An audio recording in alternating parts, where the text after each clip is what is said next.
આપણા વડોદરાના કિશોરભાઈ બારોટ એમની આ સરસ મજાની કવિતા છે અને પ્રેમને કંઈક જુદી જ રીતે એમણે વર્ણવ્યું છે.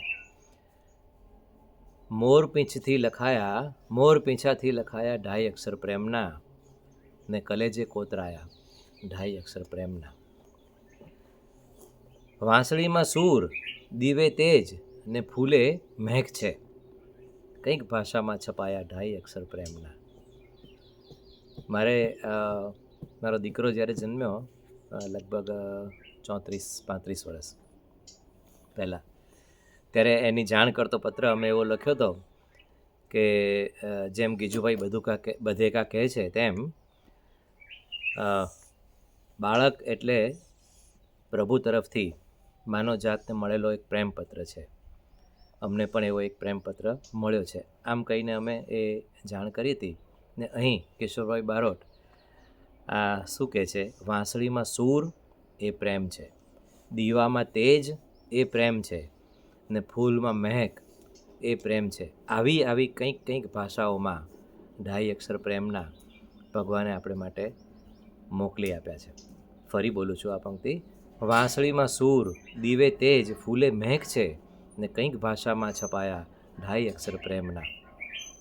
ઝૂલણા છંદે ઝૂલ્યા ને એ પદો પાંગર્યા, એ જ દોહામાં વણાયા 2.5 અક્ષર પ્રેમના.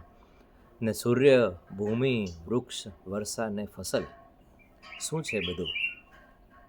સૂર્ય ભૂમિ વૃક્ષ વર્ષા ને ફસલ શું છે બધું? છે હરી હાથે લખાયા 2.5 અક્ષર પ્રેમના. એ વિના બારાક્ષરી જ્યોતિ વગરનું કોડિયું, એ વિના બારાક્ષરી જ્યોતિ વગરનું કોડિયું, એ જ છે સૌથી સવાયા 2.5 અક્ષર પ્રેમના. એ પળે માણસ તરત બસ એક પથ્થર થઈ જશે, એ પળે માણસ તરત બસ એક પથ્થર થઈ જશે, જે પળે એને ભૂલાયા 2.5 અક્ષર પ્રેમના. ભગવાન તરફથી મોકલાયેલા આ 2.5 અક્ષર ને જો આપણે ન સમજી શકીએ, એને ભૂલી જઈએ, તો પછી માણસમાં ને પથ્થરમાં કોઈ ફરક રહેતો નથી. મોર પીંછથી લખાયા 2.5 અક્ષર પ્રેમના ને કલેજે કોતરાયા 2.5 અક્ષર પ્રેમના. કિશોરભાઈ બારોટની આ બહુ સરસ રચના છે અને મારું નામ હેમંત ઝવેરી.